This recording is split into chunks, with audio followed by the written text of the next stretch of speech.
पाकिस्तान और भारत विरोधी ताकतों की एक बार फिर से बड़ी हार हुई है और इस बार भी इन दोनों को एक साथ हराया है भारत के प्रधानमंत्री नरेंद्र मोदी ने, वो भी अमेरिका में।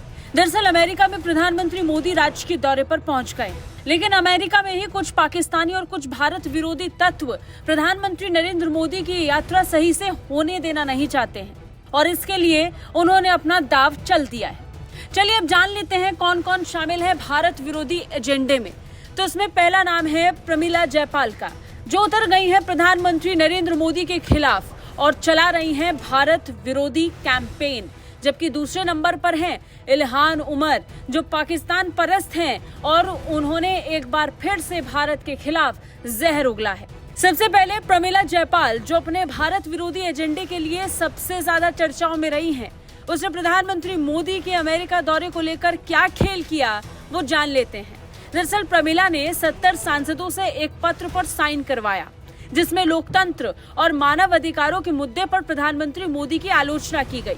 और तो और प्रमिला जयपाल ने तो इस मुहिम को चलाते हुए 70 सांसदों से दस्तखत करवाकर एक चिट्ठी राष्ट्रपति जो बाइडेन को भेज डाली है। इस चिट्ठी के जरिए बाइडेन से मांग की गई कि जब वो भारत के प्रधानमंत्री नरेंद्र मोदी से मुलाकात करें तो वो भारत में लोकतंत्र की स्थिति और मानव अधिकार उल्लंघन को लेकर सवाल उठाएं।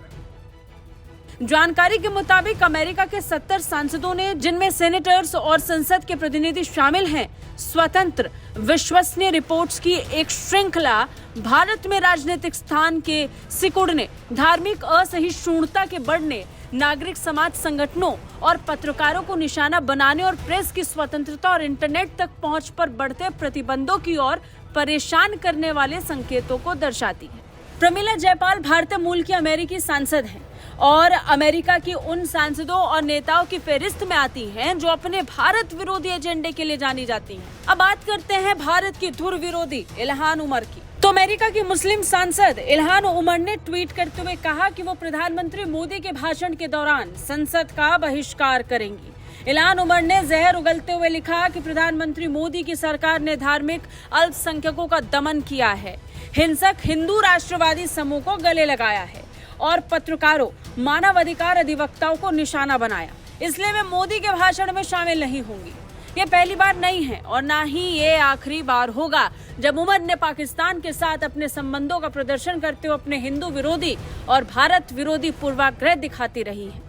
इससे पहले पीओके को लेकर इल्हान उमर ने कहा था कि भारत में लंबे समय से मुस्लिम अल्पसंख्यकों के खिलाफ अभियान चलाया जा रहा है।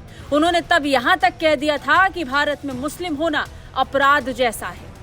खैर, देखना तो ये होगा कि क्या होता है प्रधानमंत्री नरेंद्र मोदी और अमेरिकी राष्ट्रपति जो बाइडेन की मुलाकात को लेकर, और क्या पीओके पर भी कोई बातचीत होगी बाइडेन मोदी के बीच। कमेंट करके आपको क्या लगता है हमें जरूर बताइए।